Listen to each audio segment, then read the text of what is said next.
תאמר נפשי, תאמר בשרי, בארץ ציון ויאהב לי מויי.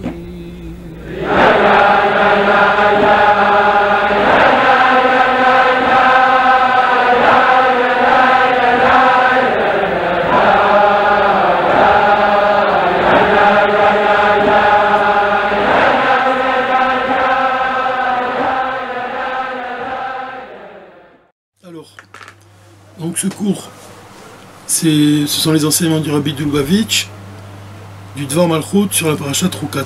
Alors pour introduire le sujet de cette paracha, j'ai pensé qu'il était bien de lire une histoire du Baal Shem Tov qui est édité dans l'ouvrage La Chassidoute, études et enseignements aux éditions de Bet Lubavitch. Alors ça commence comme ça. À l'époque de notre maître le Baal Shem Tov, une communauté juive fut menacée de destruction, ce qu'à Dieu ne plaise. Le Baal Shem Tov mesura la gravité de la situation et pendant Rosh Hashanah et Yom Kippour multiplia les prières et les supplications. Donc on se trouve au moment de la prière de Kippour. Pendant la prière de la Neila, donc la prière de la Neila, on peut rappeler que Neila ça vient de Naoul, c'est la même racine. Naoul c'est un verrou, comme la ville de Yericho c'est le Naoul, c'est le verrou de la terre d'Israël. Et ici, dans la prière, ça signifie que Dieu il s'enferme, il verrouille les portes et il s'enferme avec toute l'assemblée d'Israël, comme un entretien privé avec avec tous ses enfants. Et c'est le moment où justement Dieu il va dévoiler l'essence de l'âme de chaque juif. C'est pour ça qu'il y a cette notion d'entretien privé. Entretien privé avec Dieu, ça rappelle le moment où l'âme, avant de descendre dans le corps, fait la promesse à Dieu d'être un tzaddik, tu seras un tzaddik et ne sois pas un rachat. Et même si tout le monde te dit que tu es un tzaddik, tu seras un rachat à tes propres yeux. Donc cette promesse que l'âme est faite à Dieu avant de descendre dans le corps, c'est un moment précieux dans la vie de l'âme. C'est le moment juste avant la naissance, juste avant qu'elle descende dans le corps. Donc Dieu il va donner des forces à l'âme, il va lui donner, comme on dit mashbiim, on peut le lire aussi masbiim. Ça veut dire on rassasie l'âme de force. C'est le téléphone. On rassasie l'âme de force pour lui donner justement cette force-là nécessaire pour assumer sa mission quand elle va descendre dans le corps.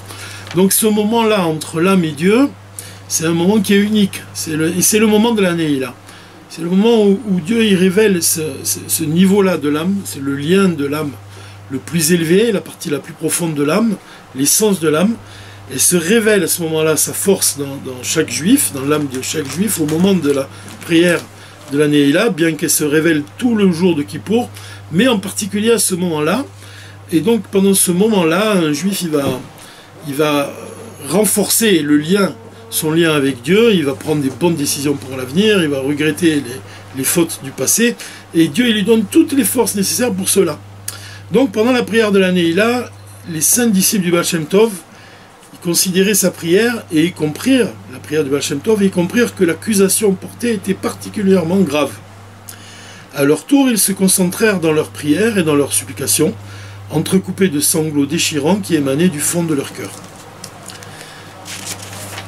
Lorsque les présents, hommes et femmes, virent le Baal Shem Tov et ses disciples se concentrer dans la prière, lorsqu'ils les entendirent crier et gémir amèrement, pleurer et implorer, ils en eurent le cœur brisé et à leur tour pleurèrent durant leur prière. L'heure de leur prière d'Arvit arriva, mais le Baal Shem Tov et ses disciples priaient encore, de toute leur concentration, tous sûrs alors que la situation était critique. Hommes et femmes pleurèrent du plus profond de leur cœur, les sanglots furent terribles et provoquèrent un grand vacarme. Depuis quelques années, un jeune villageois venait passer les jours redoutables dans la synagogue du Baal Shem Tov. Il était totalement ignorant et de ce fait il restait debout et il se contentait d'écouter l'officiant sans prononcer un mot. Ce villageois connaissait parfaitement le cri des animaux, chèvres, moutons, oiseaux, volailles, mais d'entre tous il préférait le chant du coq. Considérant l'émotion qui étreignait la synagogue, entendant les pleurs et les terribles cris des hommes et des femmes, Il eut lui aussi le cœur brisé et à son tour se mit à hurler « Cocorico », éternel et pitié. Lorsque le cri du coq retentit dans la synagogue, les hommes eurent peur et les femmes furent saisies de panique. Nul ne savait qui en était l'auteur. Puis lorsqu'on entendit « éternel et pitié », on sut qu'il s'agissait du jeune villageois. L'un des présents qui se tenait près de lui intima l'ordre de se taire et l'on voulut même le renvoyer. Il dit alors « Je suis un juif, moi aussi, et votre Dieu est le mien. » Le vieux bedeau Reb Yosef Yuspa calma les esprits et demanda au jeune villageois de rester à sa place. Quelques instants après cet incident, on entendit la voix du Baal Shem Tov, puis celle de ses disciples. Tous achevèrent très vite la prière silencieuse de la Neila. Le visage du Baal Shem Tov était alors rayonnant de joie. Avec un plaisir particulier, le Baal Shem Tov commença la prière de l'officiant, et particulièrement ému, il prononça les versets proclamant l'unité de Dieu, Shema Israël, Hashem Elokeinu, Hashem Echad, béni soit le nom de l'honneur de son règne pour l'éternité, l'Éternel est Dieu. Par la suite, notre maître, le Baal Shem Tov, entonna des chants joyeux. Durant le repas que le Baal Shem Tov partagea avec ses disciples, à l'issue de Yom Kippour, il leur raconta par le détail l'accusation qui était portée, à ce qu'à Dieu ne plaise, à l'encontre d'une communauté juive. Il se concentra donc dans sa prière, afin d'évoquer la miséricorde divine. Mais une accusation fut alors portée contre sa propre personne, parce qu'il favorisait l'installation des Juifs dans les villages et les campagnes, où ils pouvaient limiter les comportements de leurs voisins. Imiter les comportements de leurs voisins. Donc il s'opposait, il essayait de défendre les Juifs, et donc il y a une accusation qui a été portée contre lui à ce moment-là. On examina les actions de ces villageois, et je compris que la situation était très difficile. Ma position était particulièrement défavorable. Puis tout à coup, retentit dans les cieux le cri de cet intègre villageois, « Cocorico » éternel et pitié. Ces mots purs causèrent du plaisir jusque dans les sphères célestes les plus élevées. Dès lors, les accusations portées contre cette communauté et contre moi-même disparurent. Alors voilà, pourquoi je ramène cette histoire ici? C'est parce que, qu'est-ce qu'on voit? On voit une assemblée et on voit le Baal Shem Tov. Le Baal Shem Tov, c'est le maître de l'endroit, c'est le Rav de la choule. C'est le Baal Shem Tov, c'est le tzaddik. Et puis il y a toute l'assemblée de ses fidèles, tous ses chassidim. Puis il y a aussi quoi? Il y a aussi toute la communauté du village qui est là. Et il y a un juif simple, et là le Rabbi Rayat il insiste, il dit que c'est un juif simple qui se contentait d'écouter, donc qui n'a aucune culture, aucune érudition. Qu'est-ce qu'il fait? Il va pousser un cri, il va pousser le cri de Cocorico, le cri d'un coq, et grâce à ce cri, il va sauver toute l'assemblée, toute la communauté villageoise, toute l'assemblée des chassidim, et le Baal Shem Tov lui-même. Il va sauver tout le monde. Comment on pourrait expliquer de manière profonde cette histoire? On pourrait expliquer que l'assemblée, avec ses disciples, et même si on dit l'assemblée des disciples du Baal Shem Tov, disons que ça représente un niveau assez supérieur. Peut-être un niveau un peu plus inférieur, c'est la communauté elle-même. On peut faire la différence entre des juifs qui étudient la Torah et des juifs qui viennent le jour du Kippour, qui viennent le jour du Shabbat, qui prient en communauté et tout. Mais ils ont à la différence qu'ils ne sont pas érudits comme ceux qui sont vraiment attachés au Baal Shem Tov. Donc on pourrait dire que on préfère la comparaison ici et faire un parallèle, établir une comparaison avec les différents niveaux de l'âme. Dire que la communauté elle-même représente les forces de l'âme qui s'habillent dans le corps. Dire que les chassidim du Baal Shem Tov représentent un haut niveau, peut-être Chochma, Bina et Da'at, c'est-à-dire les forces de l'intellect. Et le Baal Shem Tov lui-même, évidemment, il représente l'essence de l'âme. L'essence de l'âme qui ne s'habille pas dans le corps et en même temps qui a une action sur les forces de l'âme. Mais qu'est-ce qui représente ici le cri du coq? Finalement, le cri du coq, il appartient à chaque juif. Le cri du coq, il n'appartient pas seulement à ce simple villageois, il appartient à chaque membre de la communauté d'Israël. Seulement, il y en a un seul qui va révéler ce cri-là. Et ce cri-là, le cri du coq, ça correspond au cri, si on peut dire, de l'essence de l'âme juive. C'est révéler l'essence de l'âme juive. En plus, quand il a crié, c'était au moment de la Neila. Donc c'est évident qu'il il y a quelque chose à comprendre. La Neila, comme on a dit, c'est le dévoilement de l'essence de l'âme. Quand ce juif-là, il va crier cocorico, d'une certaine manière, le cocorico d'un coq, c'est un cri qui est au-delà des mots, qui est au-delà de l'intellect. C'est-à-dire chacun y prie dans son sidour de manière ordonnée, de manière régulière, en s'attachant à ce que les membres de la Sainte Assemblée ils ont établi. La prière elle-même, les mots de la prière. Mais le cri du coq, ici, il représente ce qui est au-delà des mots, ce qui est au-delà de la prière, au-delà de l'intellect. Il représente même l'abstraction. Parce que la qualité de l'essence de l'âme, c'est l'abstraction, c'est la pshitout. La pshitout, c'est dans le sens... La pshitout, ça désigne quelque chose... La pshitout, ça désigne quelque chose qui n'a pas de définition, qui n'a pas de forme, quelque chose qui est abstrait. Ça veut dire que les forces de l'âme elles-mêmes, elles ont une définition, et chacune elle a une caractéristique, quelque chose qui la définit. Mais le cocorico, ce qui provient de l'essence de l'âme, c'est quelque chose qui n'a pas de définition. C'est quelque chose qui est divin, qui n'entre pas dans les normes, qui est abstrait, la pshitout. Donc ce cri-là, le cri du coq, il vient du profond vraiment du cœur, de la profondeur du cœur. Et c'est pour ça qu'il est au-delà de l'intellect. C'est-à-dire qu'il ne s'habille pas dans des mots. Un cri, par définition, c'est quelque chose qui est au-delà des mots. Donc ce juif-là, il va pousser un cri, quand il pousse le cri du coq, qu'est-ce qu'il fait? Il exprime tout simplement le lien le plus profond de ce qui le relie à Dieu, le lien de son âme avec Dieu. Ça signifie que, décidément, on doit parler de choses importantes parce qu'on est sans cesse dérangé. Alors, ce cri-là, je répète, il vient de la profondeur du cœur d'un juif. Ça veut dire, il vient de ce lien-là, du lien de l'essence de l'âme qui est elle-même enracinée dans l'essence divine.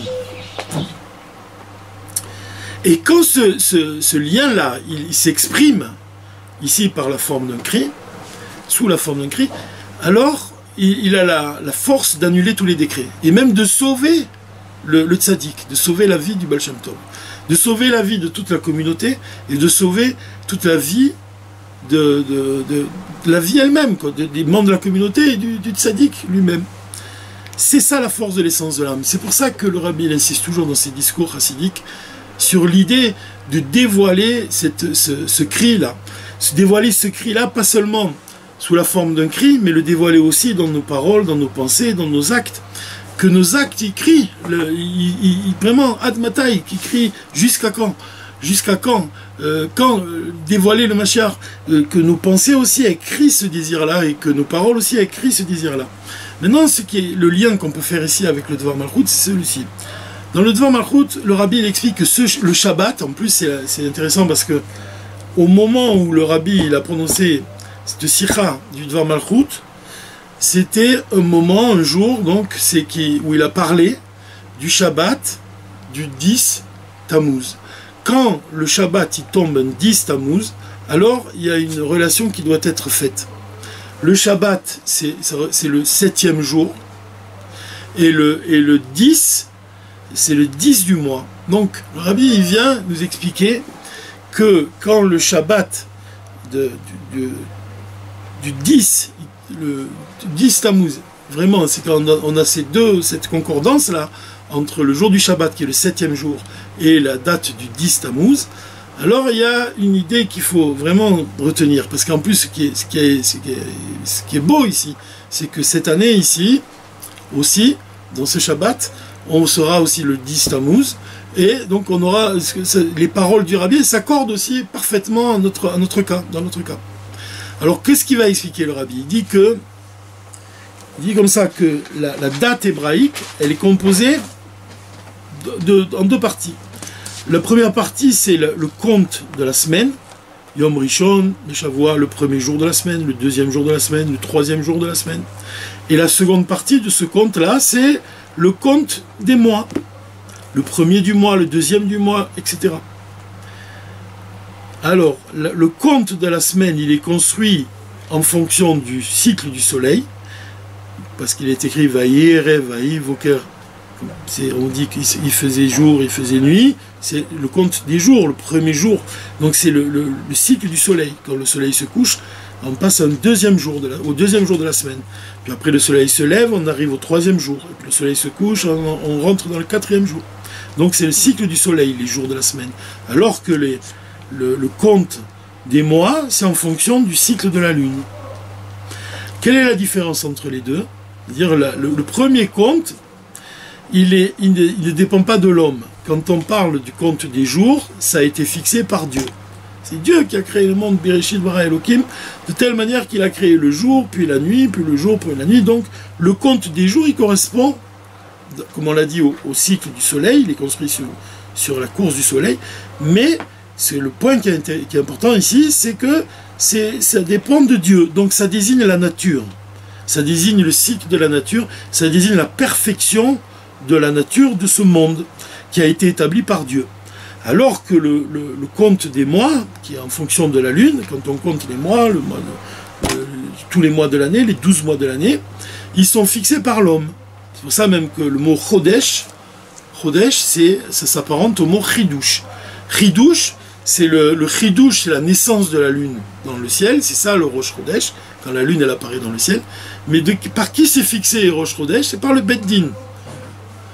Alors on voit que le Bet Din, c'est l'homme lui-même qui décide donc du compte des mois de l'année. Alors que le compte des jours, il dépend de Dieu. Ça, ce qu'on doit comprendre ici. Mais on pourrait aller un peu plus loin. Le Rabbi ne le dit pas, mais quand on parle du soleil, comme on l'a dit déjà, on parle de Moshe Rabbeinu. Il est comparé au soleil. Et quand on parle de la lune, on parle de Yehoshua. Et quand on dit que toute la lumière du soleil, elle va éclairer la lune elle n'a pas de lumière qui lui est propre, elle reçoit toute sa lumière du soleil, la lune. De la même façon, Yehoshua, toute la lumière qu'il a reçue, c'est de Moshe. Mais dans les temps futurs, c'est ça la force, c'est que celui qui reçoit la lumière à présent, dans les temps futurs, il va s'élever même au-dessus du maître. C'est pour ça qu'on dit qu'une épouse vertueuse est la couronne de son mari. Parce que pour le moment, elle est dans une situation où elle ne fait que recevoir sa lumière, elle reçoit toute l'influence de son mari, mais dans les temps futurs, elle va dévoiler un niveau supérieur. De la même façon, on parle de ça dans l'enchaînement des mondes. On dit que la séphira de Malchut, qui est comparée à la lune aussi, elle reçoit toute sa lumière des séphirotes supérieures. Mais dans les temps futurs, elle va s'élever au-dessus de toutes les autres séphirotes. Et c'est elle qui va distribuer sa lumière à toutes les autres séphirotes. Donc, à partir de cette idée-là, l'idée du maître et du chassid, que le chassid y reçoit toute la lumière de son maître, on peut comprendre ce que le rabbi, le rapport qu'il fait ici. Il nous dit que les comptes des jours de la semaine, ils correspondent à la lumière du soleil, alors que les comptes des mois correspondent à la lumière de la lune. Donc on peut faire ce parallèle avec Moshe et Yehoshua. Et on l'a étudié dans un Malchut, on a vu que quand on parle de Moshe, on parle des forces de l'âme qui s'habillent dans le corps, alors que quand on parle de Yehoshua, on parle de l'essence de l'âme. Ça, on l'avait vu, on avait expliqué, même dans le Dvar Malchut sur la Parashat Shlar, le Rabbi il explique que Yehoshua, les explorateurs de Yehoshua, ils ont atteint la ville de Yéricho, et Yéricho c'est le Manoul, comme on l'a dit aussi de la Neila, c'est le Manoul de la terre d'Israël, ça correspond à l'essence de l'âme. Les explorateurs de Yehoshua, ils étaient au nombre de 2, alors que les explorateurs de Moshe, ils étaient au nombre de 12. 12, ça correspond à la Hitralkut, la division, le partage. C'est quoi? Ce sont toutes les forces de l'âme qui s'habillent dans le corps, l'intellect, les sentiments. C'est une Hitralkut, c'est un partage.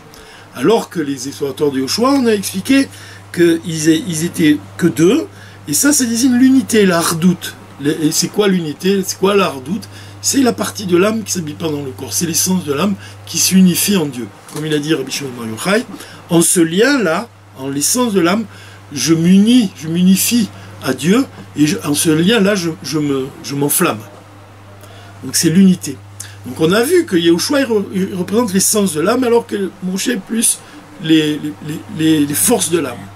Alors de la même façon ici, le Rabbi il établit ce parallèle en nous disant que les 7 jours de la semaine, ils correspondent à la nature, qui a été fixée par Dieu, la perfection de la nature. Et de là, on pourrait dire que ça correspond à la partie de l'âme qui s'habille dans le corps, aux forces de l'âme.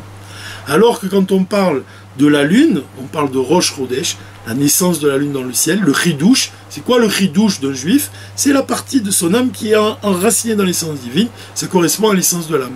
Donc c'est ce qui est au-delà de la nature. Donc ce Shabbat qui va tomber, ce Shabbat c'est le 7e jour de la semaine, et c'est le 10e jour du mois de Tammuz, c'est l'union entre la partie de l'âme qui s'habille dans le corps et la partie de l'âme qui ne s'habille pas dans le corps, l'essence de l'âme. C'est l'union entre les forces naturelles de l'âme, c'est l'union entre la nature et ce qui est au-delà de la nature. Alors, de la même façon, le Rabbi il nous rapporte que ce lien-là, il l'exprime d'une autre façon, il nous dit que dans la Torah révélée, on explique que le monde il a été créé en 7 jours. Mais dans la partie orale de la Torah, dans la Torah Sheba'al Peh, qu'est-ce qu'on dit? On dit que le monde il a été créé en 10 paroles. Donc encore une fois, il y a une certaine opposition entre le chiffre 7 et le chiffre 10.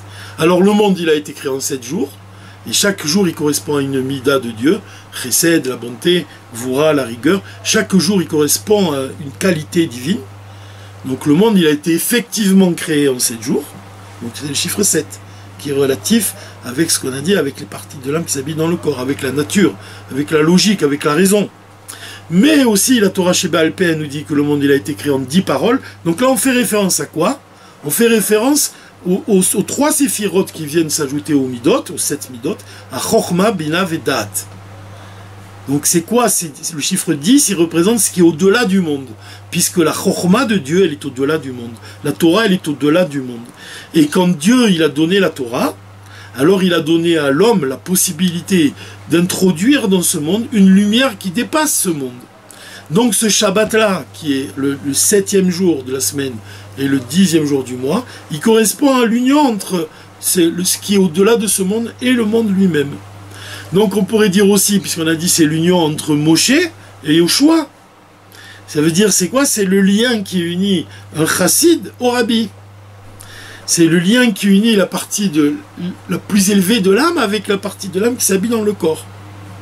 Et en plus, c'est ça qui devient intéressant, c'est que si on dit que ce Shabbat-là, qui est le 7e jour de la semaine et qui tombe le 10e jour du mois de Tammuz, c'est une préparation au Shabbat suivant qui est le 17 Tammuz. Là aussi, on a l'union entre le 10 et le 7. Mais là, carrément, on les additionne. 7 et 10, ça fait 17. 17 Tammuz, c'est une date qui est très importante dans le calendrier hébraïque. Pourquoi? Parce que c'est le jour même où Moshe il a brisé les tables, les premières tables. Il a brisé les premières tables. Et là, c'est important de faire attention. C'est-à-dire que quand il a brisé les premières tables, c'était une descente pour une élévation. C'est-à-dire que chaque descente elle a pour but une élévation à un niveau supérieur. De la même façon, quand il a brisé les premières tables, c'était pour l'élévation de recevoir une Torah encore plus grande, puisqu'il a reçu la Torah Sheba'al Peh, il a reçu des choses qu'il n'avait pas reçues la première fois. Donc on voit que dans le fait d'avoir brisé les tables, il y a un bien qui est caché. Et ça, c'est le sujet même du jeûne. Un jeûne, évidemment, ça, à nos yeux, c'est quelque chose qui est négatif, puisque le 17 Tammuz, c'était aussi le jour où Jérusalem elle a commencé à être ébranlée. Donc c'est une raison pour jeûner. C'est le départ vers malheureusement la destruction du temple. Donc c'est quelque chose de très négatif. Mais le rabbi nous enseigne que derrière ce mal apparent, il y a un bien qui se cache. Puisque même il nous enseigne, quand on approche de la période de Tisha B'Av, il nous explique que la destruction, c'est pas une destruction, c'est le début d'une construction. On détruit pour reconstruire. Donc on voit que dans le sujet du jeûne lui-même, il y a cette idée-là d'un bien qui est caché. Donc ce bien qui est caché, il est imagé par l'union entre le chiffre 7 et le chiffre 10. Parce que le chiffre 7, il représente la nature, mais le chiffre 10, il représente ce qui est au-delà de la nature. Et à partir du moment où un juif, il dévoile ce qui est au-delà de la nature, comme on l'a dit, la partie de l'âme qui ne s'habille pas dans le corps, quand elle se dévoile dans ce monde, alors il va dévoiler le bien qui se cache dans ce monde. Donc le chiffre 10, il représente le dévoilement des mochin. Les mochin, c'est Chochma, Bina et Da'at, c'est Chabad. On dit qu'on a reçu 7 terres pour le moment, mais la perfection de la terre d'Israël, c'est quand on recevra 3 terres qui n'ont pas encore été données, c'est Chabad. Là-dessus, la Chassidoute, elle explique, par exemple, que au moyen de Chabad, au moyen de la Chokhma, au moyen de la Bina, au moyen du Da'at, on va dévoiler des midot dans le cœur. On va dévoiler des sentiments dans le cœur. Les émotions, elles proviennent des sentiments. Comment on fait naître l'amour de Dieu, la crainte de Dieu? C'est en dévoilant, en travaillant avec notre Chokhma, c'est en développant une analyse concrète et en compréhension effective, on va dévoiler le sentiment dans le cœur. C'est-à-dire que le cerveau, il va donner naissance au sentiment dans le cœur. Donc il y a un rapport entre le cerveau et le cœur. Et ça, ce rapport-là, il trouve toute sa grandeur à partir du moment où Dieu il a donné la Torah. Et alors là, la perfection elle est arrivée dans le monde, puisqu'on dit que même la Torah elle a été donnée au jour du Shabbat. Le jour du Shabbat, c'est déjà un jour qui est parfait, mais en plus, le jour du Shabbat qui s'accorde avec le don de la Torah, c'est la perfection qui est donnée dans le monde, puisque la Torah elle va donner à l'homme la raison pour laquelle il a été mis sur terre.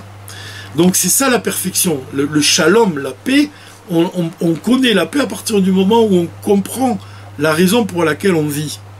Donc toute cette chokhma divine, toute la sagesse divine qui fait un avec Dieu et qui s'exprime dans la Torah, elle donne la paix à l'homme et elle va faire naître dans son sentiment l'amour de Dieu et la crainte de Dieu. Et même elle va purifier son intellect. À partir du moment où un homme il étudie la Torah, il va purifier son intellect. C'est pas seulement qu'il purifie son corps quand il va manger kasher, mais en étudiant la Torah, il va purifier aussi les fonds de son intellect. Mais dans les temps futurs, on dit que on va étudier la Torah non pas pour dévoiler seulement l'amour et la crainte de Dieu, mais la Torah pour elle-même. C'est-à-dire qu'on va vraiment s'attacher à étudier la Torah de manière encore plus profonde pour atteindre une perfection dans la purification même de l'intellect. Donc on voit l'importance du chiffre 10. Le chiffre 10, il indique l'apport de Chabad dans les sentiments, il apporte, et même la qualité de Chabad pour elle-même.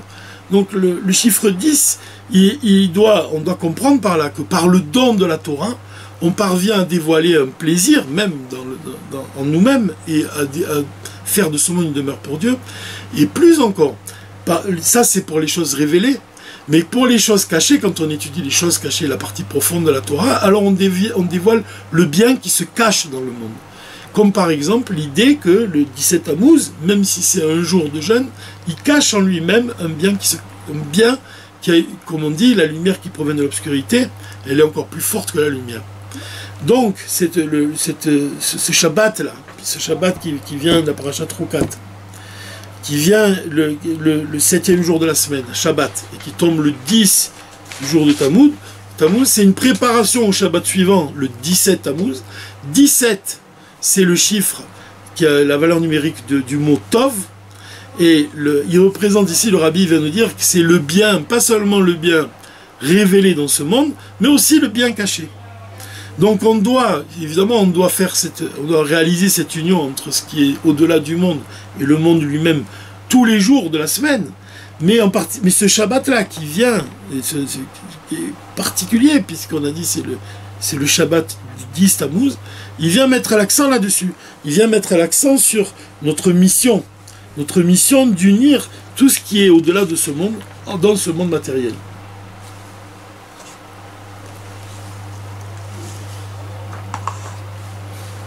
Alors on voit qu'ici, le rabbi il va donner une liste, c'est intéressant de s'attacher à ce qu'il dit ici, dans les mots. Dans chaque chose dans ce monde, en particulier les dates qui sont fixées selon la Torah, et les détails même de ces dates, quand on voit ici le 17 Tammuz, il unit le chiffre 7, le jour du Shabbat de la semaine, avec le 10e jour du mois. Donc il y a plusieurs enseignements à retenir de ça. Dans chaque jour, un juif, il doit travailler dans deux façons.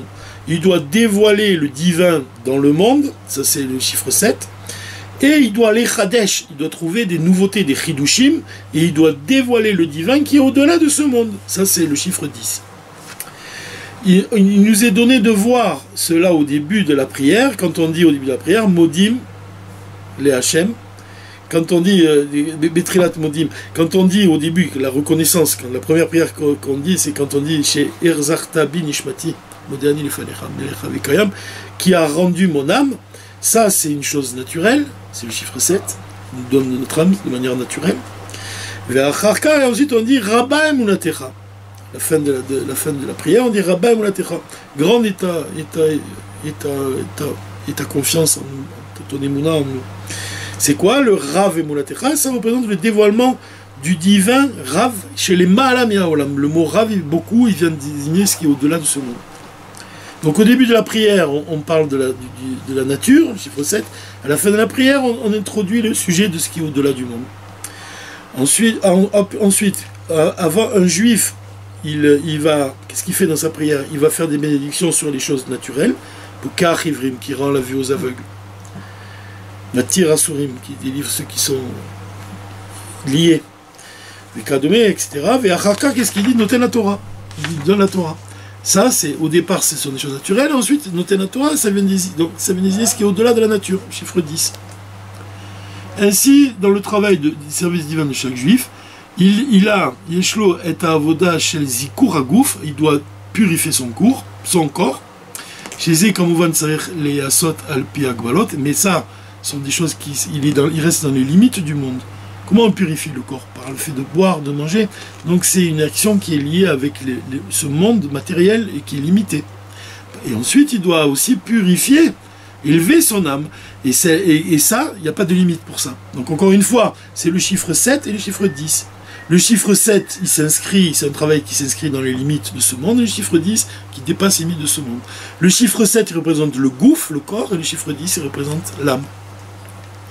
Gam Torah mitzvot, même dans la Torah, dans les mitzvot, il y a aussi ces différences qui existent. Et ça, c'est un enseignement pour chaque juif, de s'occuper d'étudier la Torah révélée. Ça, c'est le chiffre 7, c'est la nature. Vegam beptimiot Torah, mais aussi la profondeur de la Torah. Ça, c'est le chiffre 10. Gam bemaase, vegam bekavana, a mitzvot, veshnem beyachad. Et là, il dit quelque chose qui est vraiment intéressant. Il dit que même dans les mitzvot, dans les mitzvot qu'on accomplit, il faut ajouter. Yeshua aussi fait un neshama shebahem. Il faut ajouter l'âme qu'il y a dans une mitzvah. L'âme de la mitzvah, c'est la kavana, l'intention que tu as. Et là, il dit quelque chose de très très intéressant. Il dit même et aidur yachad im kavanat ha mitzvah. Afilu be mitzvot kaelu shebahem lo yechayvim le kaven. Il y a des mitzvot dans lesquels on n'est pas obligé d'avoir la kavana. Même dans ces mitzvot là, c'est bien d'avoir une kavana. Il nous dit, comme par exemple dans la tzedaka.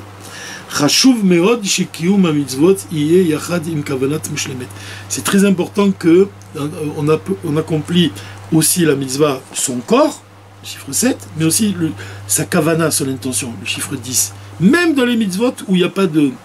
c'est pas exigé. Comme par exemple le fait d'aller dans le mikvé, il n'y a pas une kavana que tu dois avoir. Le fait de te tremper dans le mikvé, ton corps entièrement, c'est ça la mitzvah. Mais il dit, il n'empêche que si tu fais que c'est bien d'avoir une kavana malgré tout. Et il donne l'exemple de la tzedaka.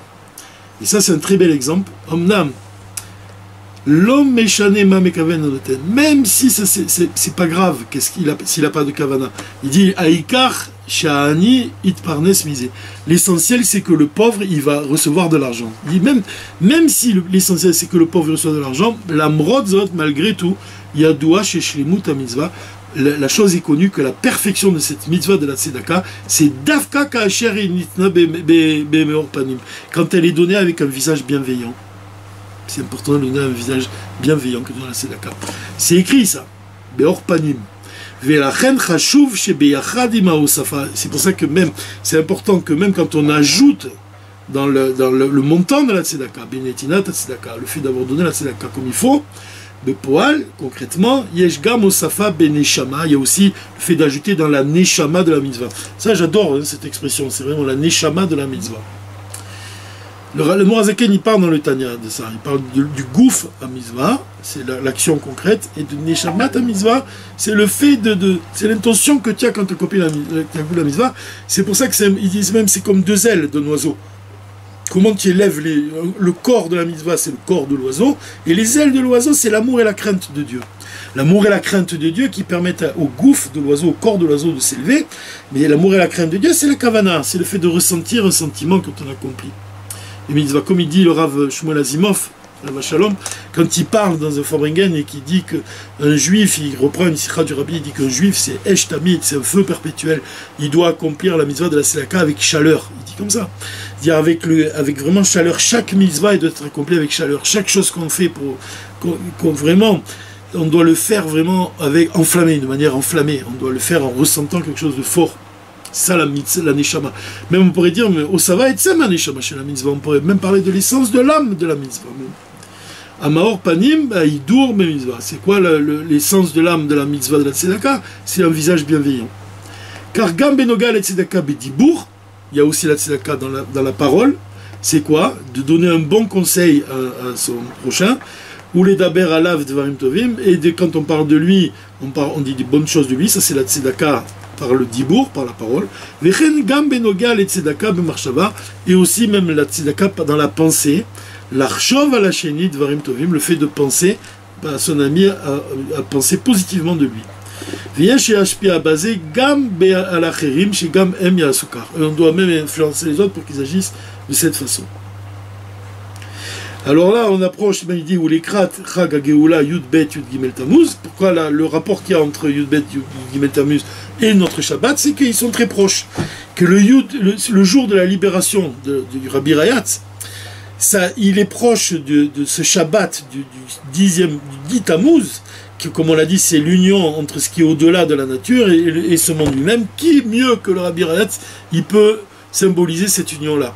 Que le Rabbi Rayatz, c'est comme tous les Rebbeim, tous les maîtres de Chabad, c'est eux qui unissent les mondes entre eux, qui unissent le monde qui est au-delà du monde et ce monde. C'est ceux qui nous permettent même de faire de ce monde matériel une demeure pour Dieu. C'est ceux qui, quand on dit même qu'il unit ce qui est au-delà du monde avec ce monde, il unit les mondes entre eux, il unit la partie la plus élevée de notre âme avec notre âme.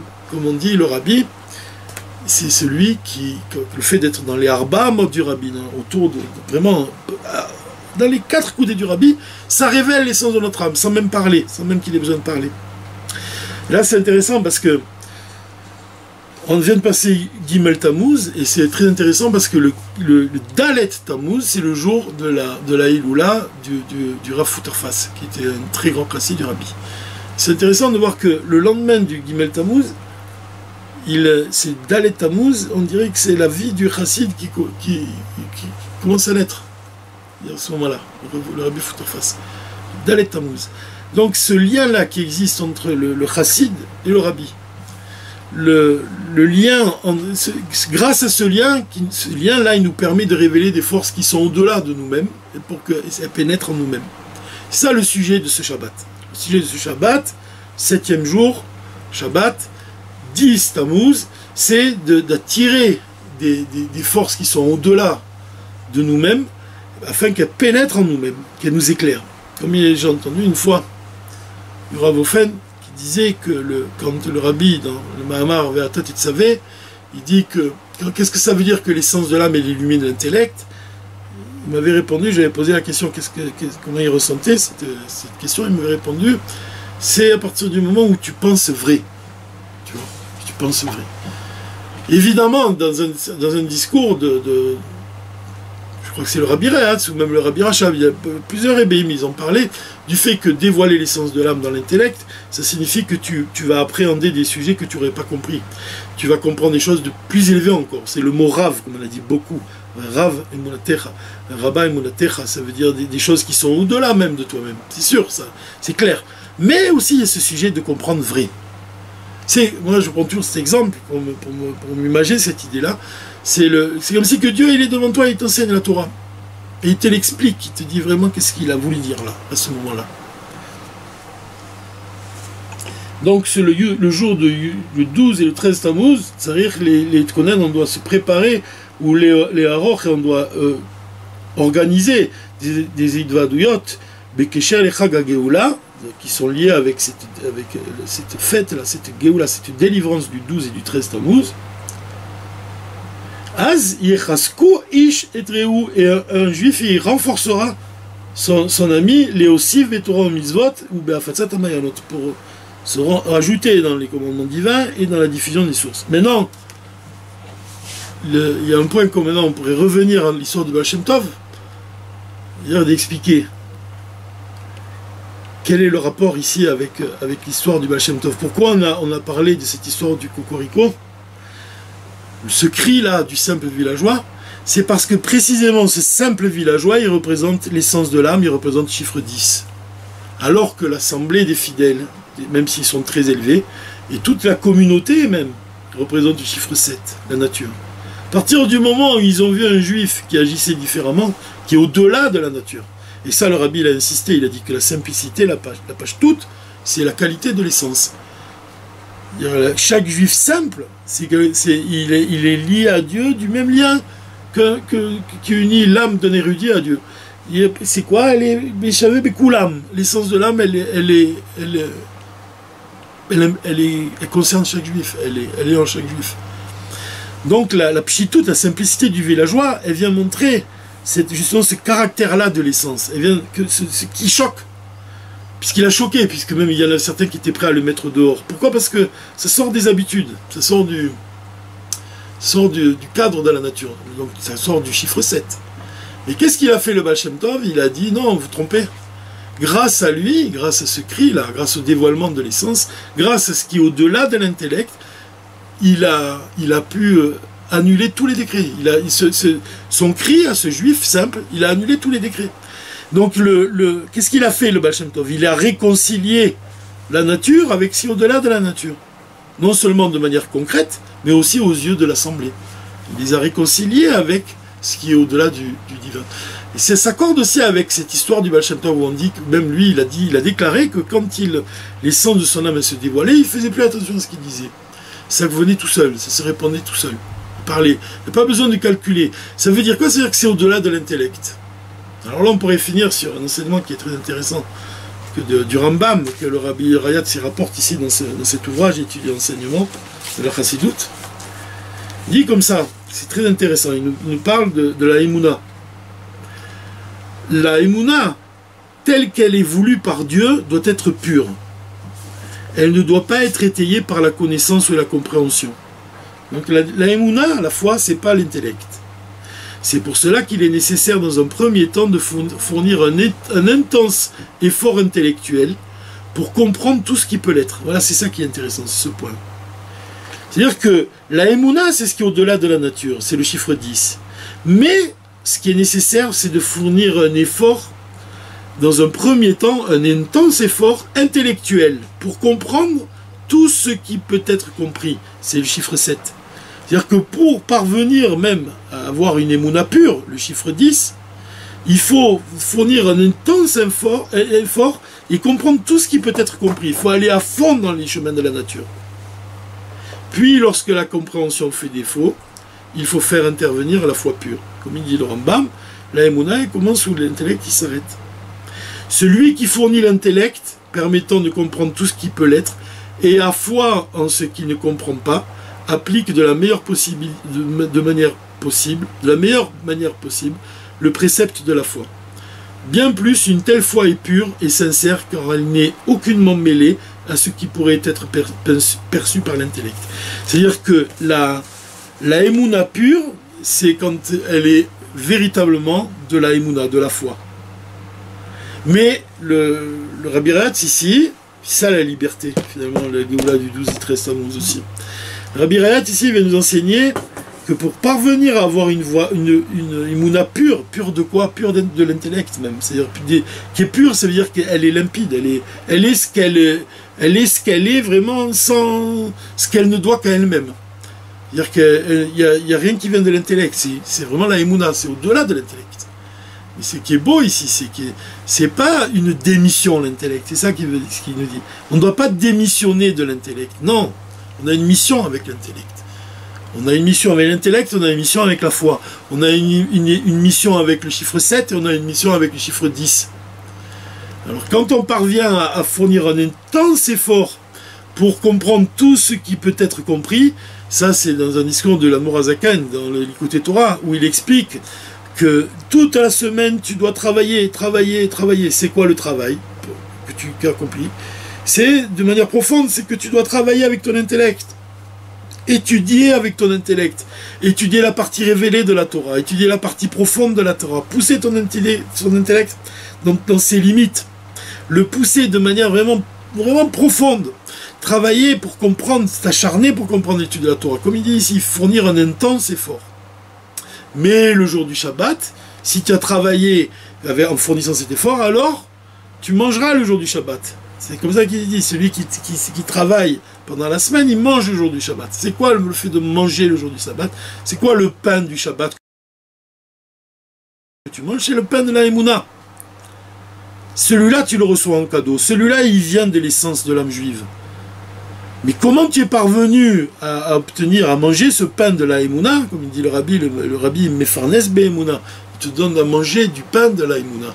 Ça, le berger d'Israël. Comment tu parviens à renforcer ton lien avec le rabbi, à recevoir des cadeaux qui dépassent de l'intellect, à parvenir à ce niveau-là du chiffre 10? Comment tu parviens? C'est par, justement, au départ, c'est en travaillant dans les limites de ce monde. C'est en fournissant des efforts, vraiment en donnant de toutes tes forces, en utilisant comme on a dit, les forces de l'intellect, Rabad, Chokhmah, Bina, Da'at, travaillant avec tes midot, et en réveillant l'amour et la crainte de Dieu au moment de l'étude, comme on a dit, avoir la kavana dans toutes les mitzvot qu'on accomplit.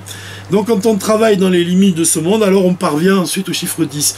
Et même on pourrait dire même que ce Shabbat-là, puisque c'est le Shabbat, on a dit 17, et que le 17, c'est aussi le jour où Moshe il a brisé les tables, tu pourrais faire un parallèle, que les tables qu'il a brisées, c'est quoi un cœur brisé? C'est quand titre les morts, c'est par le fait d'avoir un cœur brisé, parce que ça s'exprime dans l'exemple de que Moshe il brise les tables, que tu dévoiles l'essence même. Et l'essence, elle a été donnée ensuite dans les secondes tables. Donc c'est le bien, c'est ça le bien qui est caché, c'est ça le chidouche. C'est ça, il ne faut pas oublier que le chidouche, c'est le rabbi, il explique dans un autre, en route, il dit que le chidouche, c'est le moment où on se lève, et que l'éveil de ta conscience, dès que tu te lèves, Modé Ani, d'abord tu reconnais Dieu, et ensuite Ani, il y a le Ani qui vient. Ça veut dire que c'est ça l'essence de l'âme. C'est que, qu'est-ce qui existe en premier? Évidemment, c'est Dieu. Et ensuite, ton âme, elle est enracinée dans l'essence divine. Ani. Modé, c'est l'essence divine. Ani, c'est l'essence juive qui est enracinée dans l'essence divine. Donc, c'est ça le chidouche. Ça, c'est comme quand la lune est née dans le ciel. C'est le chidouche, Rosh Chodesh. De la même façon, la partie profonde de la Torah, c'est le chidouche de la Torah. Et encore plus loin, c'est par justement le bien qui est caché, le bien qui se cache même dans la Torah elle-même, puisqu'on dit que la Torah du Mashiach, elle est, en comparaison à la Torah du Mashiach, la Torah c'est un simple souffle, Evel. C'est un simple souffle, c'est rien en comparaison à la Torah Chadasha, que Mashiach il va dévoiler, qu'il va recevoir de Dieu. Donc c'est ça le chidouche, c'est ça la Géoula, la délivrance. C'est le chidouche. Donc c'est, même tu pourrais dire que ce Shabbat-là, c'est le 7e jour, ça tombe le 10 du mois, et tu veux dire que si vraiment ce Shabbat, il te donne la force pour arriver au niveau même du chiffre 11, chiffre 11, c'est qu'est-ce qui représente la sphère de Keter, ce qui est au-delà, vraiment, c'est Yud Aleph Nissan, même l'anniversaire du Rabbi, ce qui est au-delà carrément de ce monde, et c'est la Géoula, Bezrat Hashem, avec l'aide de Dieu. Voilà, Shabbat Shalom.